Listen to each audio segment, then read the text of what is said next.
అత్యాచారం చేస్తే మరణశిక్ష తప్పదు అనేలా కొన్ని చట్టాలు రాబోతున్నాయి. అందులో భాగంగానే తమిళనాడు ప్రభుత్వం ఈ అత్యాచారానికి సంబంధించినటువంటి విషయంలో సంచలనమైనటువంటి నిర్ణయం తీసుకుంది. అత్యాచారానికి పాల్పడిన వారికి మరణశిక్ష విధించేలా ఇప్పుడు తమిళనాడు ప్రభుత్వం ఒక చట్టం తీసుకురాబోతున్నటువంటి నేపథ్యంలో రెండు తెలుగు రాష్ట్రాల్లో కూడా ఈ చట్టం రాబోతోంది అనేటువంటి సంకేతాలు ఇప్పుడు తెర మీదకి వచ్చిన నేపథ్యంలో ఈ అంశం మీద మనం విశ్లేషణ చేసుకుందాం. ప్రస్తుతం మనతో పాటున్నారు ప్రముఖ రాజకీయ విశ్లేషకులు, ప్రముఖ సీనియర్ జర్నలిస్ట్ సిఎస్ రావు గారు. సార్తో మాట్లాడదాం.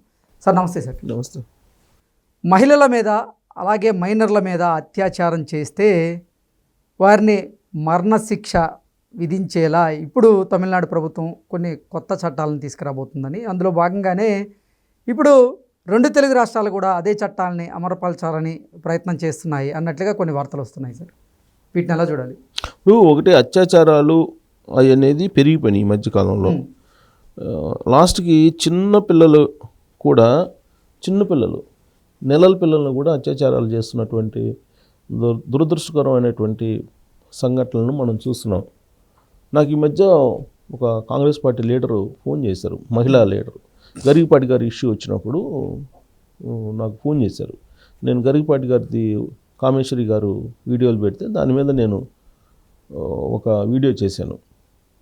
వీడియో చేస్తే తర్వాత ఆ మొత్తం నేను ఫస్ట్ రోజు ఇప్పుడు అన్న భార్యని ఈయన లోపరుచుకొని తీసుకెళ్లారు అనేది హట్ అయినటువంటి అంశం. దాని మీద నేను ఫస్ట్ రోజు చేశాను, వీడియో చేశాను, నా అభిప్రాయం వ్యక్తం చేస్తూ. మిగతా వాళ్ళ పర్సనల్ ఇష్యూ నాకు అవసరం లేదు, బట్ ఇది అయితే సభ్య సమాజానికి రాంగ్ మెసేజ్ వెళ్తుంది అని చెప్పి చేశాను. తర్వాత నాకు రకరకాలుగా ఈ ఎపిసోడ్ మీద ఫీడ్బ్యాక్ వచ్చిన తర్వాత వీళ్ళిద్దరి మధ్య సంథింగ్ జరిగింది.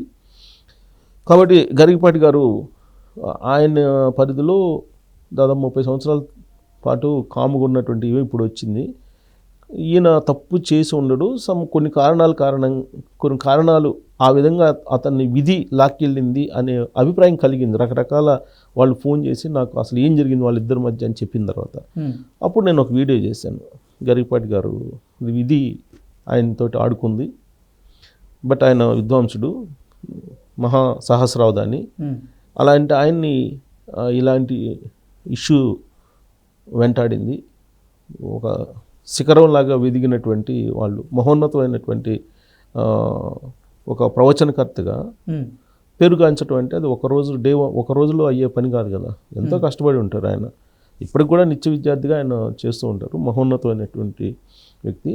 ఆయన వచ్చినటువంటి కీర్తిని డ్యామేజ్ చేయడానికి కొంతమంది సినిమా వర్గాలు, కొంతమంది రాజకీయ వర్గాలు, కొంతమంది హిందూయేతర వర్గాలు ఇలా రకరకాలుగా ఆయన్ని చుట్టుముట్టాయి. సో దాంతో ఆయన ఇలాంటి పరిస్థితి ఎదుర్కోవాల్సి వచ్చింది. బట్ ఇదంతా 30 సంవత్సరాల క్రితం జరిగింది, ఇప్పుడు రావటం అని అంటే దీని వెనక కుట్రుంది అనే యాంగిల్లో నేను అభిప్రాయం వ్యక్తం చేసి ఒక వీడియో చేశాను. అయితే ఇది ఎందుకు చెప్తున్నానంటే, ఇప్పుడు ఈ ఫన్ బకెట్ అని ఒకటి వచ్చింది. ఫన్ బకెట్ విజయ, అతని పేరు ఏదో భార్గవ్, ఫన్ బకెట్ భార్గవ్, అతనిది కూడా కేసు ఒకటి ఉంది, సేమ్ లైంగిక వేధింపులు. ఇప్పుడు కామేశ్వరి గారు కూడా నన్ను లోపరుచుకొని గృహహింసకు పాల్పడ్డాడు, గరికపాటి అనేది కదా ఆవిడ ఆరోపణ. అదే కదా, తను లోపరుచుకున్నాడు, గృహహింస, అసలు భర్తగా చూడలేదు అనేది కదా ఆవిడ చేస్తున్నటువంటి ఆరోపణలు.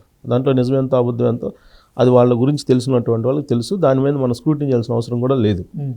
అయితే దాని కంటిన్యూషన్లో ఫన్ బకెట్ భార్గవ్ వచ్చింది. ఫన్ బకెట్ భార్గవ్ సంబంధించి కోర్టు ఏం చెప్పింది? 20 సంవత్సరాల జైలు శిక్ష, జరిమానా 4 లక్షల జరిమానా వేసింది. ఎందుకు వేసింది? ఇతను ఒక షార్ట్ ఫిల్మ్స్ ఏదో తీస్తుంటాడు. ఆ షార్ట్ ఫిల్మ్స్ తీస్తున్నప్పుడు విజయనగరం జిల్లాకు సంబంధించినటువంటి ఒక 14 సంవత్సరాల మైనర్ అమ్మాయిని ఇతను నీకు అవకాశం ఇస్తాను షార్ట్ ఫిల్మ్స్లో అని చెప్పేసి దగ్గరకు తీసుకొని లోపరుచుకొని ఇతను అత్యాచారం చేశాడు. అత్యాచారం చేస్తే ఆ విషయం వాళ్ళ తల్లిదండ్రులకు తెలిసింది. శరీరంలో వచ్చినటువంటి మార్పులను గమనిస్తే గర్భవతి అని తేలింది. అమ్మాయి గర్భవతి అని తేలితే అప్పుడు ఎవరు ఏంటి అని అంటే, ఇప్పుడు ఫన్ బకెట్ భార్గవ్ నిర్వాహకం అని చెప్పి తేలింది. దాని మీద వాళ్ళు కోర్టు కేసు వేశారు. దాని మీద సుదీర్ఘమైన విచారణ జరిగిన తర్వాత ఎట్టకేలకు 20 సంవత్సరాల జైలు శిక్ష, 4 లక్షల జరిమానా విధించింది కోర్టు. సో ఇలాంటి సంఘటనలు మనం ఎన్నో చూసాం.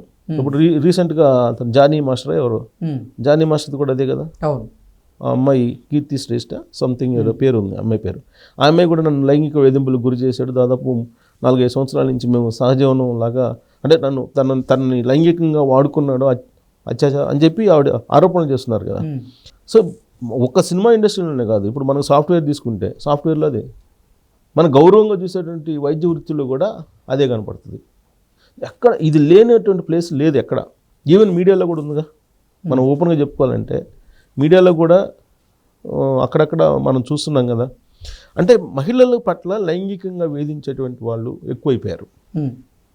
ప్లస్ లొంగ తీసుకొని అత్యాచారాలు చేసేటువంటి వాళ్ళు కూడా ఎక్కువైపోయారు. తర్వాత రేప్ చేసేవాళ్ళు, సామూహిక రేప్ చేసేవాళ్ళు, యాసిడ్ దాడులు చేసేవాళ్ళు, ఇవన్నీ ఉన్నాయి.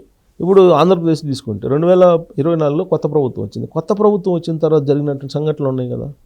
అంతకుముందు జగన్మోహన్ రెడ్డి గారి టైంలో అయితే దాదాపు 30,000 మంది కిడ్నాప్కి గురయ్యారు అని చెప్పి, అసలు యువతలు అసలు వాళ్ళ ఆచూకే తెలియదు, 30,000 మందిది అని చెప్పి రికార్డ్స్లో పోలీస్ రికార్డ్స్ చెప్తున్నాయి అని చెప్పి పవన్ కళ్యాణ్ గారు చెప్పారు కదా.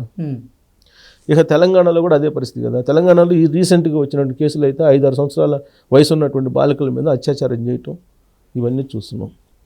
వీటికి అడ్డుకట్ట వేయలేమా అని చెప్పి ఆలోచించి తమిళనాడు ప్రభుత్వం ఒక స్టెప్ తీసుకుంది. తమిళనాడు ప్రభుత్వం ఒక స్టెప్ తీసుకుని స్టాలిన్ ఏం చేశాడంటే, ఆ రాష్ట్ర ముఖ్యమంత్రి ఒక ప్రత్యేకమైనటువంటి చట్టాన్ని తీసుకురావడానికి ముసాయిదా తయారు చేశాడు. ముసాయిదా చట్టాన్ని తయారు చేసి అసెంబ్లీలో అది తీర్మానం పెట్టి ఆమోదింపజేస్తున్నారు. ఏంటంటే అత్యాచారం చేస్తే మరణశిక్ష,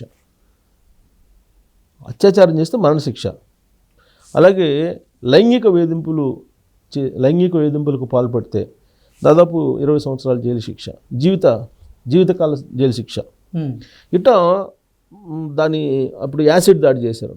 యాసిడ్ దాడి చేస్తే వాళ్ళకి కంప్లీట్ లైఫ్ ప్రిజర్మెంట్ ఇచ్చేటట్టు అట్లా ఒక చట్టాన్ని వాళ్ళు తయారు చేసుకున్నారు. ముసాయిదా చట్టాన్ని తమిళనాడులో తయారు చేస్తున్నారు. బహుశా అలాంటి చట్టం ఇప్పుడు తెలుగు రాష్ట్రాల్లో కూడా రాకపోతే వీటిని అరికట్టలేం. అంత కఠినమైనటువంటి చట్టాలు ఉండాలి. ఇప్పుడు గల్ఫ్ దేశాల్లో ఇప్పుడు ఎవరైనా రేప్ చేస్తే కనుక ఉరితీస్తారు, అందరికి కనపడేటట్టు, అందరూ కనపడేట్టు ఉరితీస్తారు. ఎందుకు అలా ఎందుకు చేస్తారు బహిరంగంగా అంటే, ఫర్దర్గా ఎవరు చేయకుండా ఉంటారండి. కానీ మన దేశంలో అలా లేదు. మన దేశంలో అసలు ఉరిశిక్ష వేస్తేనే అది పెద్ద నేరం అన్నట్టుగా ఫీల్ అవుతుంటారు. ఉగ్రవాదులకు కూడా ఉరిశిక్ష వేయడానికి కూడా వాళ్ళు ఆలోచిస్తుంటారు. మన దేశంలో ఉండే చట్టాలు అలా ఉన్నాయి. కానీ సమాజంలో మారినటువంటి పరిస్థితులు దానికి అనుగుణంగా అయితే చట్టాలు తయారు చేయాలిగా, శిక్షలు వేయాలిగా. అది స్టాలిన్ స్టార్ట్ చేశారు. మరి స్టాలిన్ని కొంచెం ఆదర్శంగా తీసుకొని మరి తెలుగు రాష్ట్రాల్లో కూడా వస్తే ఇలాంటివన్నీ తగ్గే అవకాశం ఉంది. లేదంటే ఆడపిల్లలు ఉన్నటువంటి తల్లిదండ్రులు వాళ్ళు పడేటువంటి బాధ వర్ణాతీతం. ఆడపిల్లలు బయటికి పంపిస్తే కనుక ఆ పిల్లకి ఏమైందో కూడా తెలియనటువంటి పరిస్థితి సమాజంలో ఉందని చెప్పి రీసెంట్గా మనకు కనిపిస్తున్నటువంటి సంఘటనలు చాలా ఉన్నాయి చెప్పుకుంటూ పోతే. సో కాబట్టి స్టాలిన్ తీసుకున్నటువంటి నిర్ణయం మరి ఇక్కడ కూడా ఇంప్లిమెంట్ అవుతుందా కాదా, ఆ దిశగా వెళ్ళాలంటే జగన్మోహన్ రెడ్డి ఏదో దిశ అనేది ఒక చట్టం తీసుకొచ్చినట్టున్నాడు, అదేమో ఇంప్లిమెంట్ కావాలి. గన్ కంటే ముందు జగన్ ఉంటాడని చెప్పి అన్నాడు అప్పట్లో. అసలు ఆ చట్టమే లేదు, ఆ చట్టాన్ని అప్రూవల్ కాలేదన్నారు. ఇప్పుడు మరి స్టాలిన్ కూడా ఆ చట్టం చేస్తే అసెంబ్లీలో అది మళ్ళీ సెంట్రల్ గవర్నమెంట్ దాన్ని ఒప్పుకుంటుందా లేదా, ఇది కూడా ఒక మళ్ళీ అలా కాకుండా అసలు దేశవ్యాప్తంగా ఓ చట్టాన్ని తీసుకొస్తే అత్యాచారం చేస్తే ఉరిశిక్ష, అలాంటి కఠినమైన చట్టాలు ఉంటే తప్ప ఇవన్నీ కూడా అదుపులోకి వచ్చేటువంటి పరిస్థితి లేదు. Okay sir, thank you so much. Thank you.